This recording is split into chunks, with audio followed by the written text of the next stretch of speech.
Il y a des histoires qui ne se racontent qu'à voix basse, des vérités trop lourdes pour être criées, des secrets qui brûlent ceux qui les portent. Au cœur de la misère, certaines vies deviennent des sacrifices silencieux, des batailles menées dans l'ombre, loin des regards, loin des applaudissements. L'histoire d'Emmanuel est de celle-là. Derrière son sourire fragile, il y avait une souffrance qu'aucun œil ne pouvait lire. Ses pas semblaient légers, mais chacun d'eux écrasait une douleur invisible. Elle appartenait à cette jeunesse née dans la pauvreté, avec le rêve ardent de sauver sa famille, de transformer la honte en fierté, la faim en abondance. Mais entre ses mains frêles, le destin avait placé un fardeau trop lourd, un chemin pavé de choix impossibles, où chaque victoire arrachée avait un prix plus cruel que la défaite. Très tôt, Emmanuel avait compris que la société n'ouvrait pas ses portes gratuitement. Derrière les sourires polis se cachaient des pièges, des regards intéressés, des mains avides. Chaque promesse de travail, chaque petite chance d'avenir semblait porter une condition qu'aucune fille ne devrait jamais accepter. Mais elle, pour ses parents, pour ses petits frères, elle a accepté l'inacceptable. Elle a choisi de se taire, de porter seule la honte et l'humiliation, convaincue qu'elle protégeait ainsi ceux qu'elle aimait. Pourtant, ce silence avait un prix. À mesure qu'elle avançait, les ombres se faisaient plus épaisses. Ce qui n'était au départ que de simples humiliations devint une spirale sans retour, un engrenage où le corps et l'âme s'éteignaient peu à peu. Jusqu'au jour où la vérité, trop lourde pour rester enfouie, finit par éclater, non pas comme un murmure, mais comme un cri qui allait secouer le monde entier. Ceci est l'histoire d'un sacrifice. L'histoire d'une fille dont le courage a brisé le silence, mais dont la vérité a laissé derrière elle le chaos. À 12 ans, Emmanuel portait déjà un poids qui dépassait son âge. Dans les ruelles poussiéreuses de son quartier, elle n'était pas une enfant comme les autres. Tandis que les voisines jouaient à la corde ou à l'élastique, elle tenait déjà dans ses mains la bassine d'eau qu'elle ramenait de la source, ou le panier de manioc pour le repas du soir. Son sourire restait lumineux, mais ses yeux portaient une gravité silencieuse. Dans un foyer pauvre mais uni, elle était celle qui voulait toujours aider, celle qui prenait trop tôt la place des adultes. Un soir, son père, épuisé après une journée sans trouver de travail, lâcha un soupir lourd qui résonna dans la pièce sombre où la famille s'entassait. Sa mère, le regard baissé, essuyait des larmes discrètes, croyant les cacher à ses enfants. Mais Emmanuel voyait tout. Ce fut ce soir-là qu'elle comprit quelque chose de terrible. Si elle voulait que sa famille survive, elle ne pouvait plus être seulement une enfant. Elle fit une promesse silencieuse, une promesse qu'aucun adulte ne lui demanda, mais qui allait marquer le reste de sa vie. Un jour, je sortirai ma famille de la misère. Dans son cœur de fillette, un étrange mélange naquit, la peur de l'avenir et une détermination brûlante. Elle observait ses parents et ressentait à la fois de la tendresse et de la culpabilité. Comment pouvait-elle rester à jouer quand eux se brisaient pour elle? Cette idée la hantait chaque nuit, l'empêchant de dormir.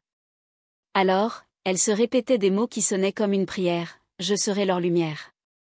Je ne les laisserai pas tomber. » À 12 ans, ses rêves d'enfant se transformèrent en responsabilité, et l'insouciance s'effaça de son visage trop vite mûri. À partir de ce moment, Emmanuel multiplia les petits sacrifices. Elle se levait avant tout le monde pour aller chercher l'eau. Elle lavait les habits de ses frères, aidait sa mère au marché, et refusait souvent de manger à sa faim pour que les autres aient plus. Son corps grandissait trop vite, usé par des efforts disproportionnés, mais elle s'obstinait. Chaque geste, chaque renoncement était pour elle une preuve silencieuse d'amour envers sa famille. Elle se disait que si elle commençait à se sacrifier aujourd'hui, demain, elle saurait porter encore plus lourd pour eux. Pour les autres enfants du quartier, elle semblait juste une fillette serviable et courageuse. Personne ne devinait que, dans son cœur, elle avait déjà fait le vœu d'être le pilier de sa famille, même au prix de son innocence. Ses parents, inconscients du poids qu'elle s'imposait, croyaient voir en elle une enfant modèle. Mais dans ses yeux, une étincelle étrange brillait, une maturité précoce, forgée par la douleur et la faim. Elle ignorait encore que cette promesse, faite à 12 ans, allait l'entraîner sur un chemin où chaque pas coûterait plus qu'elle n'aurait jamais imaginé. À 15 ans, Emmanuel n'était plus une enfant, mais elle n'avait pas encore l'assurance d'une femme. Son corps grandissait dans la douleur, marqué par la faim qui creusait ses joues et la fatigue qui alourdissait ses gestes. Chaque matin, elle partait à l'école le ventre vide, l'uniforme usé, les sandales presque trouées. Les autres élèves, issus de familles plus aisées, se moquaient d'elle. On se riait de son cartable déchiré, de ses cheveux mal entretenus, de son odeur parfois marquée par la sueur des longues corvées. Chaque insulte lui transperçait le cœur, mais elle restait droite, les yeux fixés sur un avenir invisible. Un jour, après un cours, un camarade la bouscula en riant. « Tu crois qu'avec ta misère tu vas réussir dans la vie? Les gens comme toi restent pauvres pour toujours. » Ces mots, lancés comme une flèche, s'enfoncèrent dans son esprit. Ce fut un choc, une vérité cruelle que la société semblait lui répéter sans cesse. Les pauvres n'avaient pas le droit de rêver. Mais plutôt que de céder, Emmanuel se fit une promesse intime, un serment gravé dans son cœur. « Je sortirai ma famille de la misère, quoi qu'il m'en coûte. » Ce jour-là, son destin se scella. Elle pleura en silence ce soir-là, allongée sur sa natte, fixant le plafond troué par la pluie. Ses larmes n'étaient pas celles d'une enfant capricieuse, mais celles d'une adolescente écrasée par le poids de ses responsabilités. Elle se sentait différente des autres, condamnée à grandir trop vite. Pourtant, au milieu de la douleur, une force nouvelle naissait en elle, une détermination dure comme le fer. Elle ne voulait plus jamais se laisser définir par la pauvreté. Ses rêves d'école et de réussite se transformaient en une rage intérieure, en une volonté prête à braver l'impossible. Dès lors, Emmanuel devint encore plus volontaire. Elle acceptait de petites tâches chez des voisines pour rapporter quelques pièces. Elle aidait au marché, portait des charges trop lourdes pour ses bras maigres. Elle supportait les moqueries, les humiliations, mais gardait dans son cœur son serment. Un jour, ses parents n'auraient plus à s'inquiéter de la faim. Elle ne savait pas encore comment y arriver, mais elle était prête à tout. Ce mot tout résonnait en elle comme une arme et un piège, une graine qui allait la mener vers un chemin où le prix serait terrifiant. Ce fut à cet âge qu'elle connut sa première confrontation avec le monde adulte brutal. Un commerçant, qu'elle aidait à transporter des marchandises, la regarda d'une manière qui la glaça. Dans ses yeux, elle comprit que les hommes ne voyaient pas seulement l'adolescente affamée, mais déjà une proie facile. Elle réussit à s'enfuir ce jour-là, mais ce regard resta gravé en elle comme un avertissement. Pour obtenir ce qu'elle voulait, pour sauver les siens, il lui faudrait entrer dans un univers où l'innocence ne suffisait pas. Le temps de l'enfance s'était définitivement terminé. À 17 ans, Emmanuel pensait enfin toucher du doigt une lueur d'espoir. Une voisine lui avait recommandé pour un petit emploi dans un bureau administratif. C'était modeste, mais c'était la première fois qu'elle pouvait réellement aider ses parents avec un vrai salaire. Le matin de son premier jour, son cœur battait d'impatience. Elle s'était habillée avec soin, portant la vieille jupe de sa mère et une chemise repassée à la main. Elle croyait naïvement qu'à partir de ce jour, sa vie changerait. Mais elle ignorait que derrière cette porte se trouvait la première épreuve qui marquerait à jamais son destin. Son supérieur, un homme d'âge mûr, l'accueillit avec un sourire faussement bienveillant. Il lui expliqua le travail, puis, rapidement, fit glisser la conversation sur un autre terrain. « Et tu es jeune, belle, tu veux garder ce poste, n'est-ce pas ?» Emmanuel sentit son sang se glacer. Ses mains tremblaient. Elle comprit immédiatement ce qu'il voulait. Ce n'était pas son efficacité ou sa volonté de travailler qui comptait, mais son corps. À ce moment précis, son rêve de réussite honnête s'effondra. Le marché était posé devant elle, accepter l'humiliation pour sauver sa famille, ou refuser et les laisser sombrer encore plus dans la misère. Emmanuel sortit du bureau le cœur brisé. Elle se réfugia dans les toilettes, les mains serrées contre sa bouche pour étouffer un cri. Elle se sentait salie, trahie, prisonnière d'un monde cruel qui ne laissait aucune échappatoire aux filles comme elle. Son esprit était traversé de pensées contradictoires, la honte, la peur, mais aussi le visage de ses petits frères qui attendaient qu'elle rapporte de quoi manger. Sa promesse résonnait dans sa tête comme un marteau, « Je sortirai ma famille de la misère, quoi qu'il m'en coûte. » Elle savait désormais ce que ce coup signifiait réellement. Le soir même, elle céda. Les larmes coulaient silencieusement, mais elle ne dit rien, ne cria pas, ne se défendit pas. Elle avait décidé de porter ce poids pour les autres. Le lendemain, elle rentra chez elle avec un peu d'argent, qu'elle tendit à sa mère en souriant. Personne ne sut ce qu'elle avait dû sacrifier. Ses parents la bénirent, ses frères sautèrent de joie. Emmanuel, elle, resta muette, le regard vide. Ce fut le début de son double visage, celui de la fille courageuse et travailleuse que la famille voyait, et celui de l'adolescente humiliée que personne ne connaissait. À 17 ans, Emmanuelle venait de franchir une frontière invisible. Elle avait accepté l'inacceptable, et désormais, il n'y aurait plus de retour en arrière. Chaque fois qu'elle regardait sa famille manger grâce à son argent, elle ressentait à la fois de la fierté et un profond dégoût. Dans son silence, elle comprenait que ce n'était que le commencement. Si le premier homme avait osé lui proposer ce marché honteux, d'autres suivraient. Et chaque fois, elle devrait choisir entre sa dignité et la survie de ceux qu'elle aimait. Le sacrifice venait à peine de commencer. Les jours passaient, et à chaque retour à la maison, Emmanuelle affichait le même visage radieux. Elle déposait l'argent sur la table, racontait à ses parents qu'elle travaillait dur, qu'elle apprenait vite, qu'elle voulait les rendre fiers. Son père hochait la tête avec fierté, sa mère la bénissait en remerciant Dieu pour cette chance. Personne ne soupçonnait la vérité. Mais derrière ce masque, Emmanuelle étouffait. Chaque sourire qu'elle offrait à sa famille était une arme retournée contre elle, un rappel cruel que leur bonheur reposait sur son humiliation silencieuse. Très vite, son supérieur comprit qu'elle ne parlerait pas. Son silence devint une autorisation tacite. Il s'enhardit, la convoqua de plus en plus souvent, exigea davantage, et toujours, elle cédait. Le marché n'était plus une exception, mais une routine.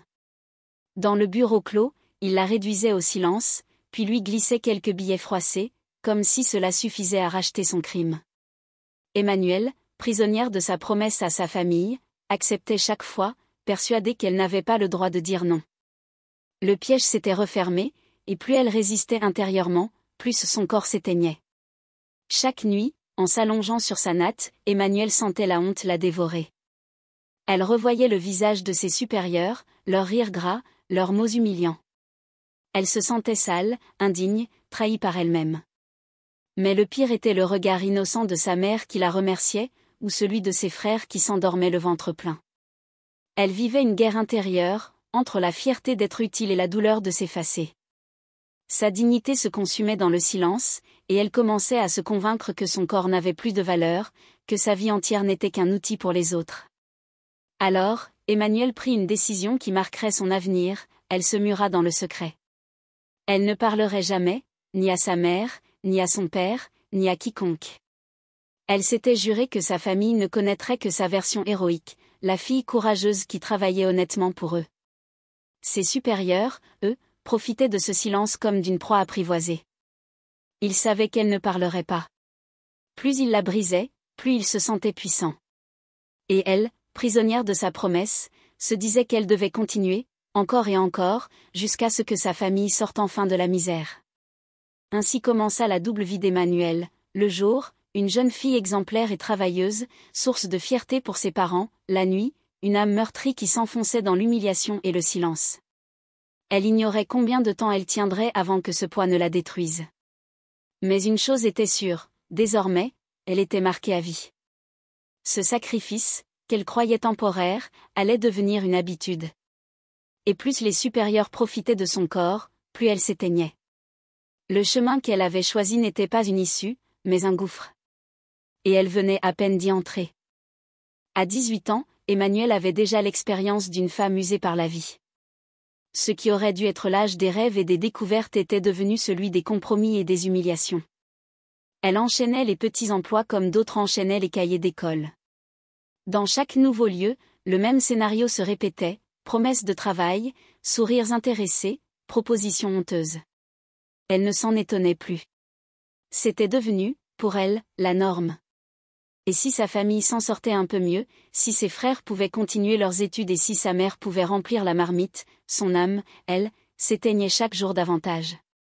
Dans une boutique où elle fut engagée comme vendeuse, le patron la convoqua un soir après la fermeture. Ses paroles étaient les mêmes que celles entendues ailleurs, mais cette fois, il ajouta une phrase qui resta gravée, « Tu n'as pas besoin d'intelligence, seulement d'obéissance. » Cette sentence lui fit comprendre que le monde adulte ne voyait en elle qu'un corps échangeable, un outil. Plus elle cherchait à sortir de la pauvreté, plus les hommes en face d'elle s'assuraient que son salut passerait par leur lit. Et ce cycle n'avait pas de fin. Elle était devenue prisonnière d'un système silencieux. Emmanuelle, seule, pleurait de plus en plus souvent. Elle ne ressentait plus seulement de la honte, mais aussi une fatigue profonde, une lassitude qui lui donnait parfois envie de disparaître. Elle se regardait dans le miroir et ne reconnaissait plus son reflet. Son sourire d'autrefois s'était effacé, remplacé par un regard vide, marqué par la résignation. Pourtant, lorsqu'elle franchissait la porte de la maison familiale, elle reprenait son masque de fille courageuse. Ses parents voyaient une jeune fille forte et travailleuse, et jamais ils ne devinaient la douleur qui la consumait. Cette double vie la tuait à petit feu. Mais Emmanuelle persistait. Chaque nouveau poste, chaque nouveau sacrifice était pour elle une bataille gagnée contre la faim et la misère. Elle préférait mourir de honte que de voir sa famille mourir de faim. Alors elle acceptait, sans un mot, sans une plainte. Son silence devenait son armure, sa dignité, paradoxalement, son ultime force. Elle s'était convaincue qu'il n'y avait pas d'autre chemin, que pour survivre, il fallait se taire et se soumettre. Elle transformait sa douleur en énergie pour tenir, mais au fond, elle le savait, chaque pas qu'elle faisait l'éloignait un peu plus de sa propre vie. À 18 ans, Emmanuelle avait déjà connu ce que d'autres femmes ne vivent qu'après des décennies de compromis. Elle portait le fardeau d'une adulte, sans avoir eu le temps d'être une adolescente. Sa famille commençait à relever la tête, à croire à un avenir meilleur. Mais elle, dans son silence, sombrait. Et ce n'était que le début. Les humiliations n'allaient pas s'arrêter là. Bientôt, ce cycle de sacrifice la conduirait dans un lieu encore plus sombre, où les apparences de richesse masqueraient des pièges plus cruels.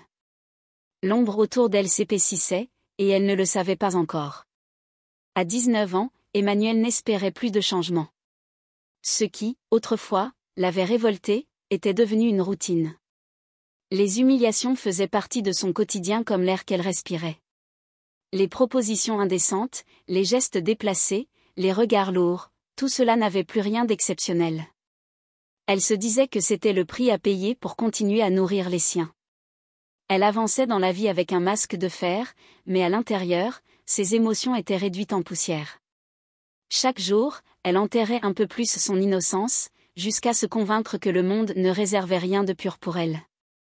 Un soir, après une longue journée passée dans une boutique, son supérieur lui glissa « Les hommes comme moi sont faits pour commander, et les filles comme toi sont faites pour obéir. » Ces mots, durs et froids, restèrent plantés dans sa mémoire comme une cicatrice.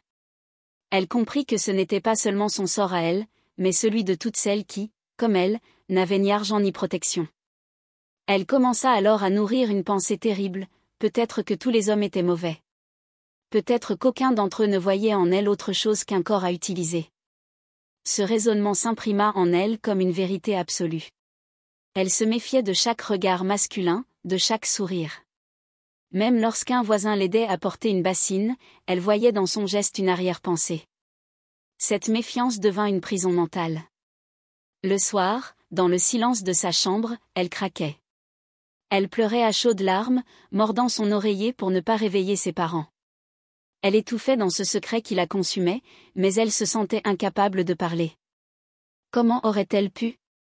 Personne ne la croirait, et sa famille, fière de ses efforts, serait anéantie par la vérité. Alors, elle choisit de continuer à porter ce masque, jour après jour. Elle redoubla de courage dans ses tâches, redoubla de sourire en façade. Elle se disait qu'elle devait tenir, coûte que coûte. Ses sacrifices nourrissaient ses frères, soulageaient ses parents. Mais en parallèle, elle se retirait du monde. Elle ne sortait plus avec les jeunes de son âge, évitait les conversations légères, s'enfermait dans une solitude volontaire. Elle préférait se couper de tout plutôt que d'espérer une bonté qu'elle croyait disparue. Pour elle, l'avenir n'était plus un rêve, mais un combat permanent où chaque victoire était une blessure. À 19 ans, Emmanuelle n'était plus qu'une ombre d'elle-même. Elle s'était forgé une armure invisible, mais cette armure l'écrasait de l'intérieur.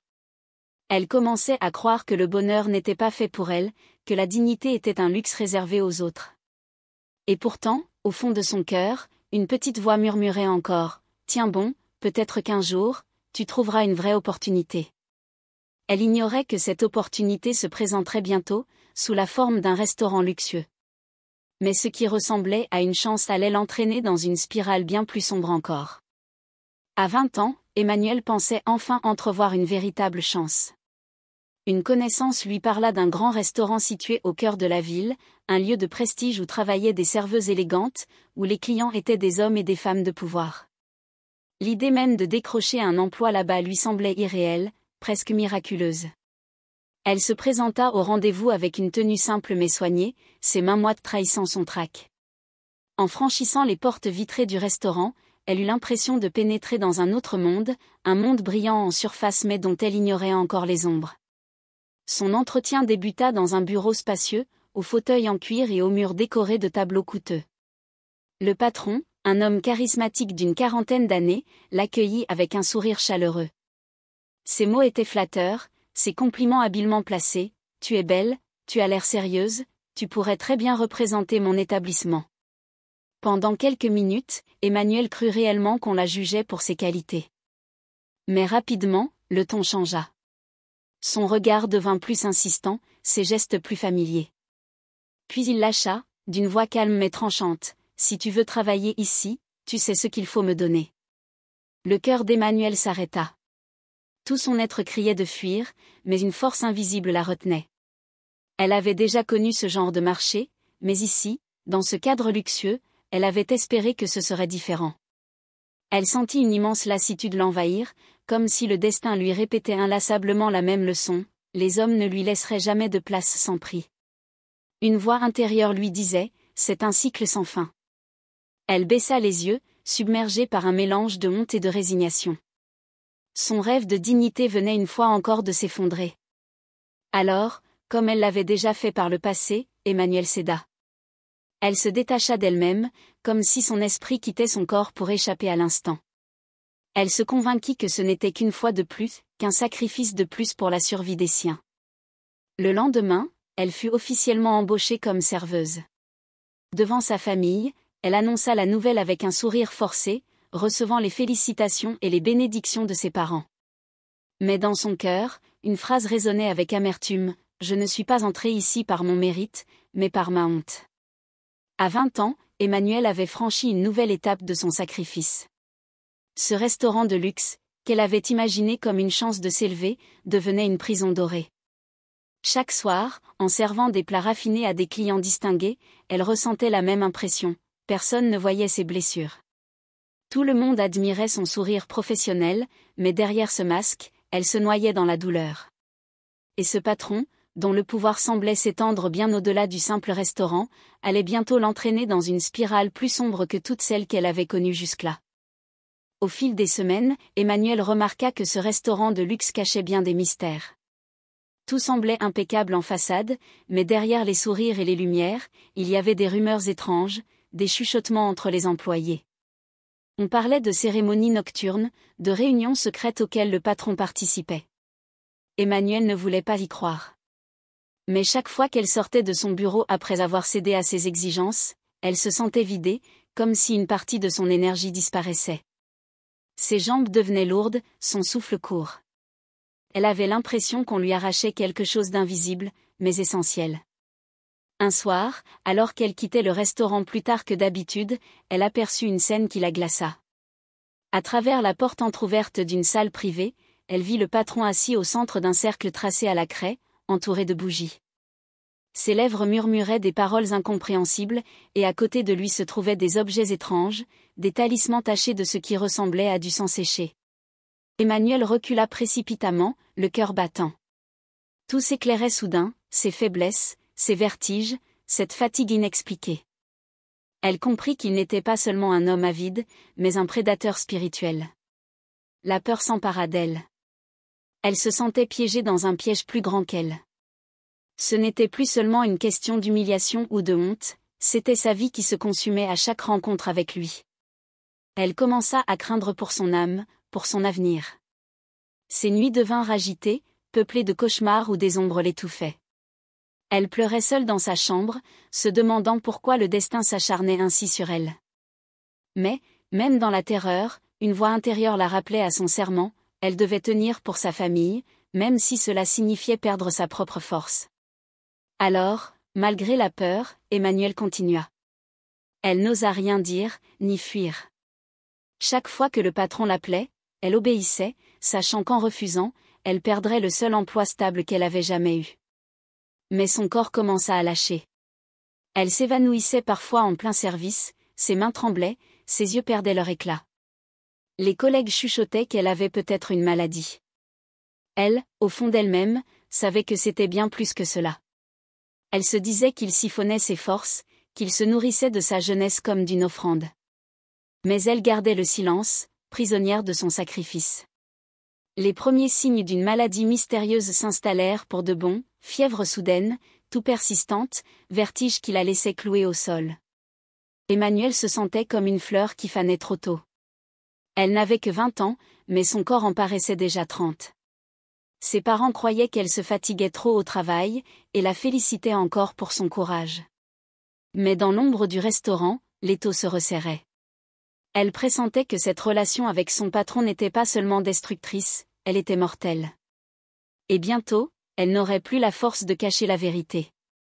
À 22 ans, Emmanuelle n'était plus que l'ombre d'elle-même. Son corps, autrefois fragile mais plein d'énergie, s'effondrait peu à peu.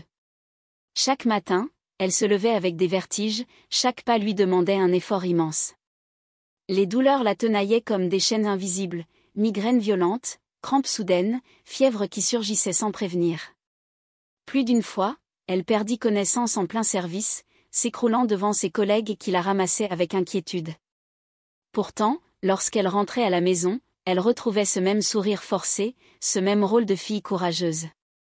Sa famille ne devait jamais connaître la vérité. Un soir, après un malaise plus grave que les autres, le patron l'observa avec un sourire inquiétant. « Tu t'affaiblis, mais c'est normal. Tu donnes, et moi je prends. C'est le prix. » Ces mots glacèrent Emmanuelle. Elle comprit alors que ses soupçons étaient vrais, il se nourrissait de ses forces vitales. Mais comment le prouver? Comment expliquer à sa mère que derrière les billets qu'elle rapportait se cachait un pouvoir invisible qui la détruisait? Elle décida de continuer à porter seule ce fardeau, persuadée que ses souffrances n'étaient que la rançon de sa promesse à sa famille. Dans son esprit, une étrange résignation s'installa. Elle se disait, c'est peut-être mon destin. Je dois payer ce prix pour que les miens vivent mieux. Cette pensée la réconfortait un instant, mais la brisait aussitôt.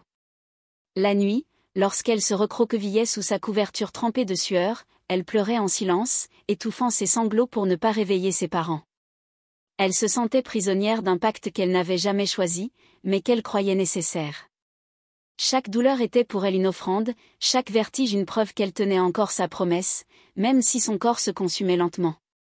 Alors, elle choisit de se taire. Elle dissimula ses malaises, prétendit que ses yeux fatigués n'étaient que le fruit du travail. Elle continua à ramener de l'argent, à se présenter comme la fierté de sa famille. Ses frères l'admiraient, ses parents priaient pour elle. Personne ne devinait que derrière son masque, elle s'éteignait chaque jour un peu plus. Elle ne consultait pas de médecin, refusait même d'admettre qu'elle était malade. Elle voyait son corps comme une monnaie d'échange, et la maladie comme une dette à payer. Pour elle, il n'y avait pas d'alternative, le sacrifice devait continuer. Mais à mesure que son corps se dégradait, son secret devenait plus difficile à cacher.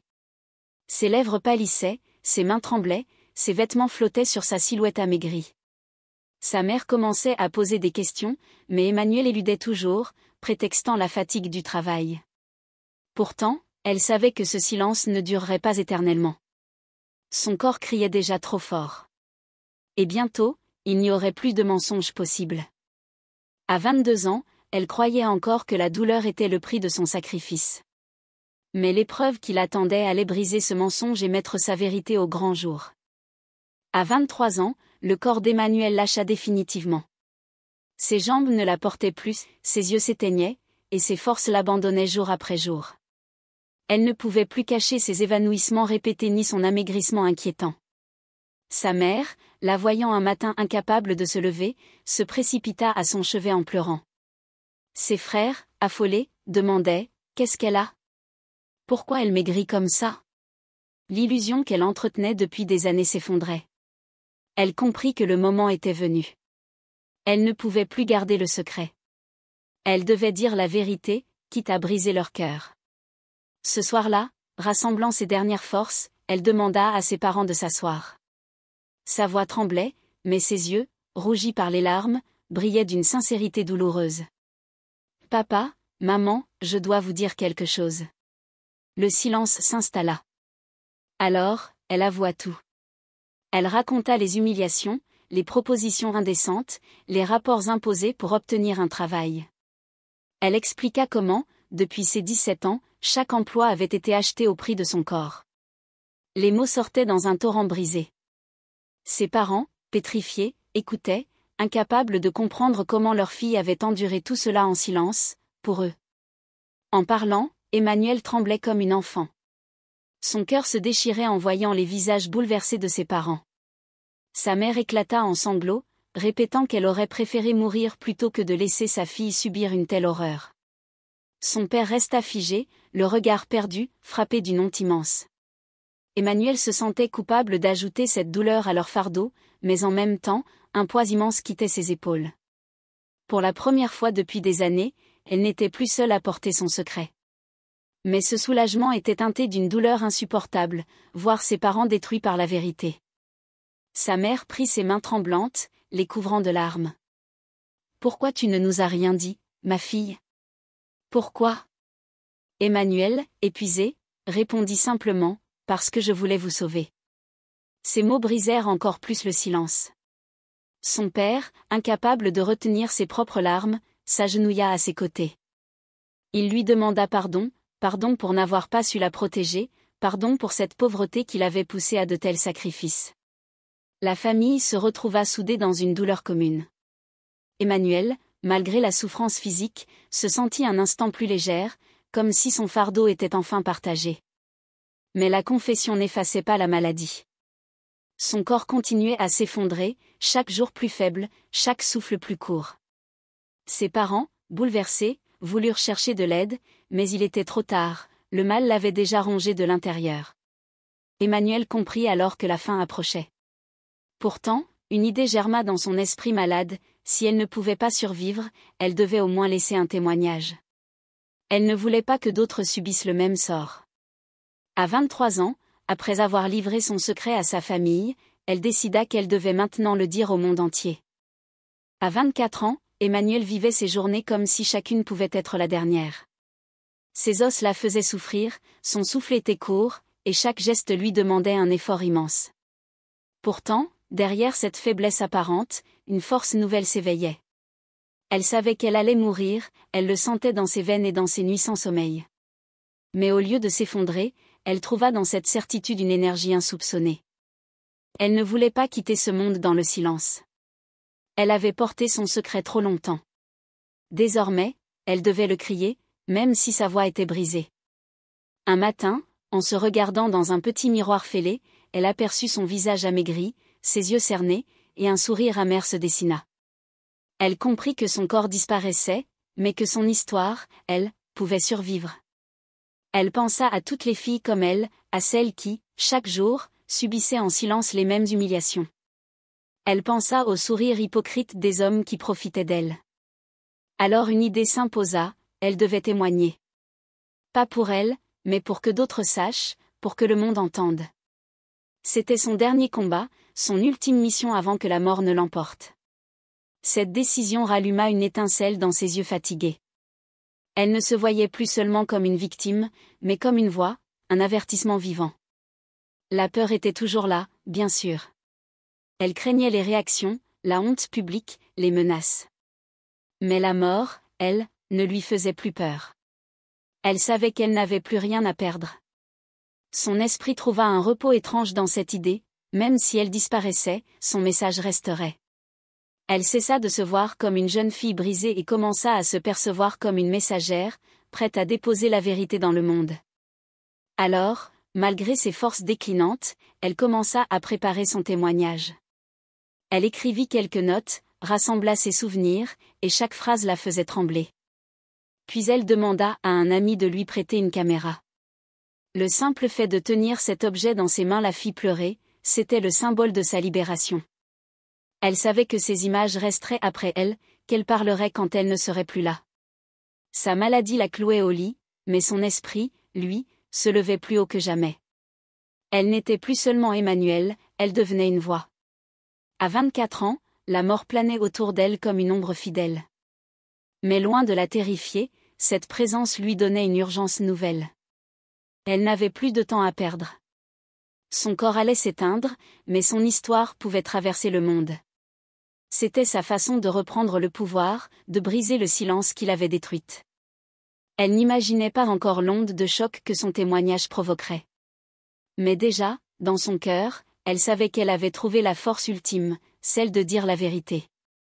Et bientôt, devant la caméra, elle allait tout révéler. La pièce était sombre, éclairée seulement par une petite lampe posée sur la table. Emmanuelle, assise face à la caméra, semblait fragile, presque translucide. Ses mains tremblaient, ses lèvres étaient sèches, mais son regard portait une intensité nouvelle. Elle inspira profondément, comme pour rassembler ses dernières forces. Le silence pesait. Puis, d'une voix faible mais déterminée, elle commença, « Mon nom est Emmanuelle. Si vous voyez cette vidéo, c'est que je n'ai plus beaucoup de temps. » Les premiers mots étaient déjà une déchirure. Elle savait que ce témoignage serait sa dernière trace dans ce monde, son héritage de vérité. Sa voix tremblante raconta ce que son silence avait caché depuis trop longtemps.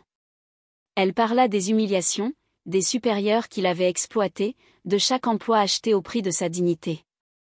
Puis son récit prit une dimension plus sombre encore, elle révéla les pratiques occultes de son dernier patron, ce restaurant luxueux où l'on croyait voir seulement des sourires et du prestige.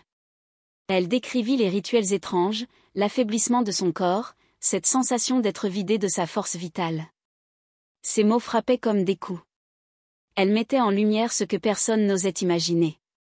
À mesure qu'elle parlait, ses yeux s'embuèrent de larmes. Elle ne parlait plus seulement pour elle, mais pour toutes celles qui, comme elle, étaient réduites au silence. J'ai porté cette honte seule, croyant que c'était le prix à payer pour sauver ma famille. Mais aujourd'hui, je comprends que le silence protège les coupables. Ses épaules frémissaient, mais sa voix restait ferme. Dans sa fragilité, on percevait une force immense. Elle avait peur, bien sûr. Mais plus elle avançait, plus son témoignage prenait des allures de cri libérateur. Elle transformait sa douleur en une arme de vérité. Puis vint la révélation la plus dure, celle qu'elle gardait au plus profond d'elle-même. Après un long silence, elle déclara « Je suis malade. On m'a détruite, et aujourd'hui, je porte en moi le sida. » Elle marqua une pause, ses larmes coulant librement. « Là tous ceux qui ont profité de moi, sachez que vos actes ne resteront pas sans conséquence. » Ces mots résonnaient comme une malédiction. Elle ne parlait pas par vengeance, mais par vérité. Son regard droit dans l'objectif transperçait l'écran, comme si elle fixait chaque spectateur, leur imposant d'écouter, d'affronter ce qu'ils voulaient ignorer. Quand elle coupa la caméra, le silence revint dans la pièce, lourd et définitif. Elle savait qu'elle venait d'accomplir son dernier acte de courage. Son corps s'affaiblissait, mais son esprit était enfin libre. Elle avait livré son témoignage au monde, et ce témoignage allait voyager bien plus loin qu'elle ne pouvait l'imaginer. Dans ces derniers instants, elle sourit faiblement, elle n'était plus seulement une victime, elle était devenue un symbole. Bientôt, cette vidéo franchirait les murs du restaurant, les frontières de sa ville, et secourait des vies entières. Emmanuelle avait parlé. Le monde ne serait plus jamais le même. Quelques jours après la mort d'Emmanuelle, sa vidéo fut publiée en ligne par un proche à qui elle l'avait confiée. En quelques heures, elle se propagea comme une traînée de poudre. D'abord partagée localement, elle franchit rapidement les frontières grâce aux réseaux sociaux. Les images d'une jeune femme amaigrie, parlant avec une sincérité poignante, bouleversèrent des millions de spectateurs. Partout, les gens s'arrêtaient pour écouter son récit. Dans les maisons, dans les écoles, dans les bureaux, on ne parlait plus que d'elle. Une vérité crue et insoutenable venait d'éclater au grand jour, brisant le silence d'une société entière. Les médias s'emparèrent aussitôt de l'affaire. Les chaînes de télévision diffusèrent des extraits de la confession, les radios reprenaient ces mots, et les journaux titraient en lettres rouges, « Une serveuse dénonce les abus occultes d'un patron influ ». Les débats s'enflammèrent, les journalistes cherchant à savoir qui était cet homme, quelles entreprises étaient impliquées, et jusqu'où s'étendaient ces pratiques. Des enquêteurs furent dépêchés sur le terrain, des témoins commencèrent à parler. Ce qui avait commencé comme le cri isolé d'une jeune fille en fin de vie devenait une affaire mondiale, une tempête impossible à arrêter. Bien qu'elle ne soit plus là pour le voir, l'ombre d'Emmanuelle planait sur chaque écran, chaque discussion. Dans les foyers, les familles pleuraient en entendant son histoire. Des mères voyaient en elle leur propre fille, des pères ressentaient la honte de ne pas avoir su protéger leurs enfants. Pour beaucoup, sa souffrance résonnait comme un miroir des injustices tues depuis trop longtemps. Les plus jeunes la regardaient avec un mélange de peur et d'admiration, elle incarnait à la fois la fragilité et le courage. Son absence devenait une présence encore plus forte, une voix que la mort n'avait pas pu éteindre. Des manifestations éclatèrent dans plusieurs villes. Des groupes de jeunes brandissaient des pancartes avec son nom, exigeant justice. Les autorités furent obligées d'ouvrir des enquêtes officielles, sous la pression de l'opinion publique. Des associations de défense des droits des femmes relayèrent massivement la vidéo, appelant à briser le silence autour des abus et de l'exploitation. Les réseaux sociaux s'embrasèrent, hashtags, campagnes de soutien, témoignages de victimes qui osaient enfin parler. Le cri d'Emmanuelle n'était plus seulement le sien, il était devenu celui d'une génération entière, décidée à ne plus se taire. Mais le plus bouleversant arriva dans l'intimité des foyers. Les paroles d'Emmanuelle révélant sa maladie firent l'effet d'une bombe. Des épouses commencèrent à interroger leurs maris, des familles découvrirent des vérités insoutenables. Derrière chaque silence, un soupçon naissait, derrière chaque excuse, une peur. Le tissu social se fissurait sous l'impact de cette confession. La vidéo n'avait pas seulement dénoncé des abus, elle avait ouvert la boîte de Pandore, révélant des fractures invisibles. Et dans ce chaos naissant, une certitude grandissait, les puissants qui avaient profité d'elle ne pourraient plus jamais se cacher. Leur chute était inévitable. Lorsque les premiers noms furent révélés, ce fut un séisme. Les enquêteurs confirmèrent l'existence d'un réseau de patrons et de responsables liés à des pratiques occultes et à l'exploitation de jeunes filles.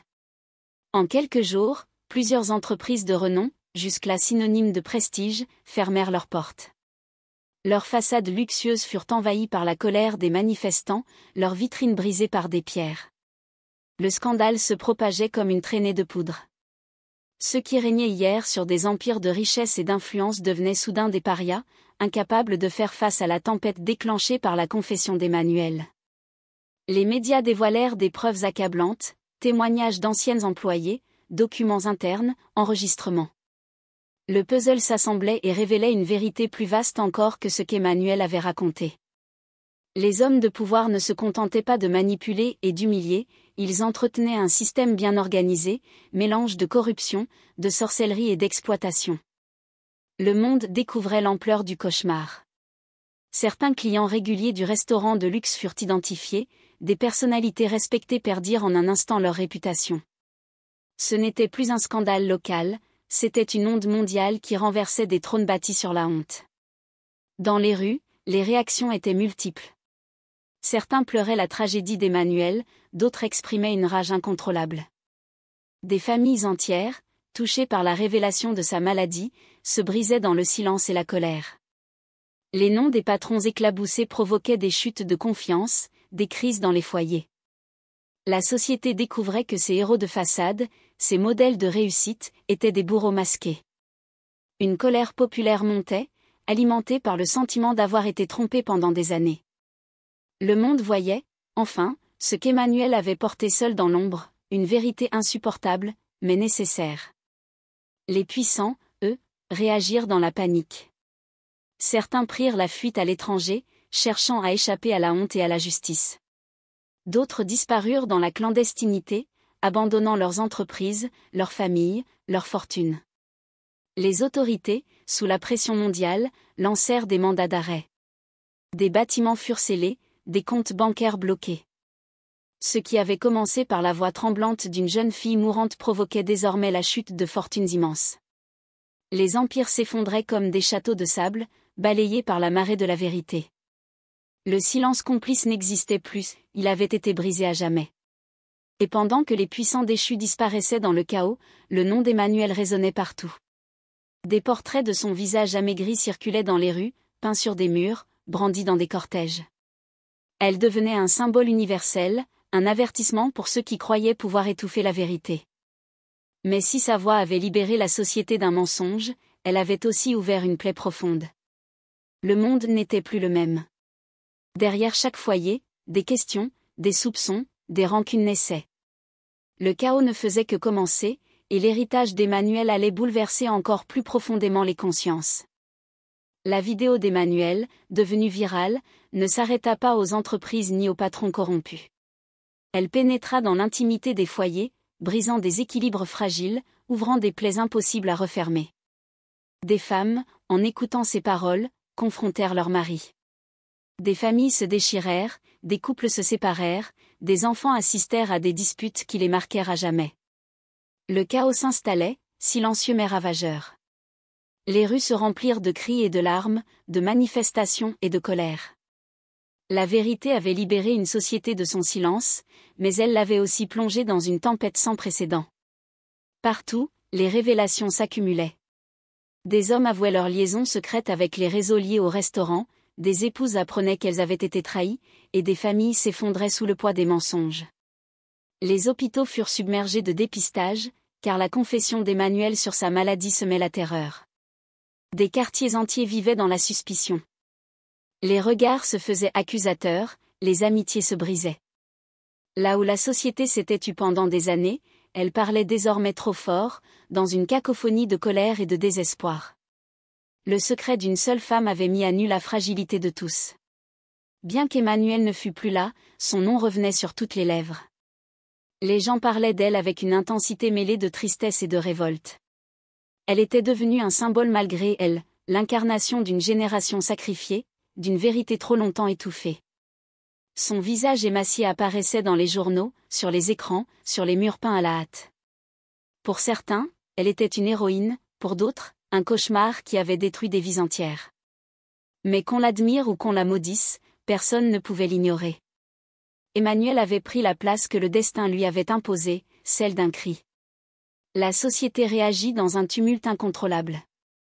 Les autorités organisèrent des conférences, des associations se multiplièrent pour aider les victimes, mais la colère populaire restait incontrôlable.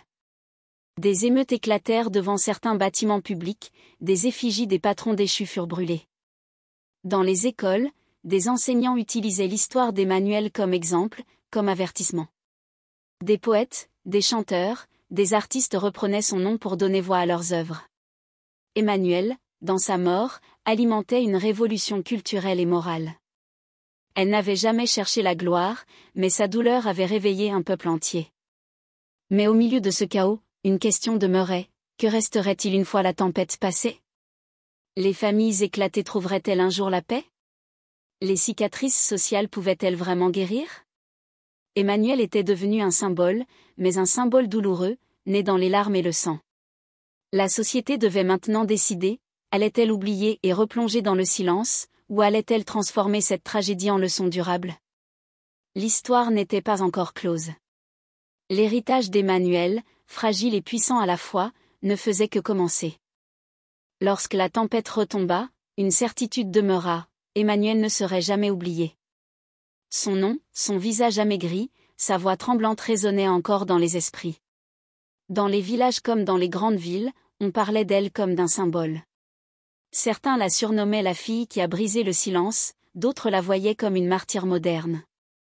Les murs des quartiers pauvres portaient son portrait peint à la bombe, les réseaux sociaux continuaient de relayer ses paroles. Elle était devenue une mémoire collective, une cicatrice vive dans le cœur d'une société qui avait trop longtemps fermé les yeux. Peu à peu, la jeunesse s'appropria son histoire. Dans les écoles, les enseignants citaient ces mots comme un avertissement. Dans les universités, des débats s'organisaient autour de la condition des femmes et des sacrifices imposés par la pauvreté. Des jeunes filles écrivaient des lettres ouvertes disant qu'elles refusaient de suivre le même chemin, qu'elles choisiraient de parler au lieu de se taire. Son témoignage, aussi douloureux soit-il, devint une arme contre l'oppression. Elle avait payé le prix ultime, mais ce prix servait désormais de leçon. Emmanuel n'était plus une simple victime, elle était devenue une référence, un repère moral. Si Emmanuel avait pu voir tout cela, peut-être aurait-elle souri. Mais dans l'imaginaire collectif, on lui prêtait déjà une voix éternelle. Son sacrifice, aussi injuste qu'il fût, inspirait un mélange de tristesse et de force. Beaucoup de jeunes filles disaient se reconnaître en elle, mais aussi refuser de subir le même sort. Les mères répétaient à leurs filles, ne garde jamais le silence comme Emmanuel. Les pères, bouleversés, prenaient conscience de leur rôle de protecteur. L'héritage d'Emmanuel n'était pas seulement dans la douleur qu'elle avait laissée, mais dans l'élan de courage qu'elle insufflait aux générations futures. La société décida de lui rendre hommage de multiples façons. Des associations portèrent son nom, des campagnes contre les abus furent lancées en son souvenir. Des chansons, des poèmes, des films racontaient son histoire, pour que personne n'oublie. Elle était devenue un cri gravé dans la mémoire collective, un rappel que la richesse peut cacher des ténèbres, que le silence peut tuer plus sûrement qu'une arme. Chaque année, des veillées étaient organisées à sa mémoire, où l'on répétait ses mots comme une prière. Son nom, simple et fragile, résonnait comme une vérité éternelle. Ainsi, Emmanuel avait payé le prix ultime, sa vie. Mais en partant, elle avait offert au monde un héritage plus fort que toutes les richesses qu'elle avait cherchées pour sa famille. Elle avait montré que la vérité finit toujours par éclater, que le silence finit toujours par se briser. Elle n'était plus seulement une fille pauvre sacrifiée par un système injuste, elle était devenue une légende, un avertissement vivant pour les générations futures. Et dans le souffle de son histoire, une certitude s'imposait, le sacrifice d'Emmanuel ne serait jamais vain. L'histoire d'Emmanuel n'est pas seulement celle d'une jeune fille pauvre qui a voulu sauver sa famille. C'est l'histoire d'un sacrifice qui a dévoré une vie entière, l'histoire d'un silence qui a nourri les abus, l'histoire d'une société qui ferme les yeux tant que la souffrance reste invisible. De ses 12 ans à ses 24 ans, Emmanuel n'a cessé de se battre pour les siens. Elle a troqué son innocence contre des miettes de survie, son corps contre des emplois précaires, son sourire contre une douleur muette. Chaque humiliation, elle l'a portée seule, croyant protéger sa famille. Mais derrière ce courage se cachait une vérité cruelle, personne ne devrait jamais payer un tel prix pour la dignité de ses proches. Son parcours révèle le visage sombre des illusions de richesse et de pouvoir. Ces hommes qui paraissaient respectés, honorés dans la société, n'étaient en réalité que des bourreaux dissimulés derrière des costumes. Le luxe qu'ils exhibaient n'était bâti que sur la souffrance d'innocents, sur des sacrifices invisibles. En dénonçant cela, Emmanuel a mis à nu une vérité insoutenable, le succès apparent cache souvent des ténèbres que l'on refuse de regarder. Et pourtant, dans la douleur de sa mort, elle a laissé une lumière. Sa vidéo, son dernier cri, a bouleversé le monde. Elle a brisé le silence, réveillé des consciences, détruit des empires corrompus. Elle est devenue un symbole, un avertissement éternel. Sa mort n'a pas été vaine, elle a ouvert les yeux d'une génération, rappelant que la dignité n'a pas de prix et que le silence n'est jamais une solution. Emmanuel a payé le prix ultime, mais son héritage reste vivant. Son nom est gravé dans les mémoires, non pas comme une victime oubliée, mais comme une voix qui a traversé la mort pour éveiller les vivants. Son histoire nous oblige à regarder la réalité en face. Tant que nous laissons prospérer les abus, d'autres Emmanuel naîtront et mourront dans le silence. Ceci est sa leçon, son message, son héritage.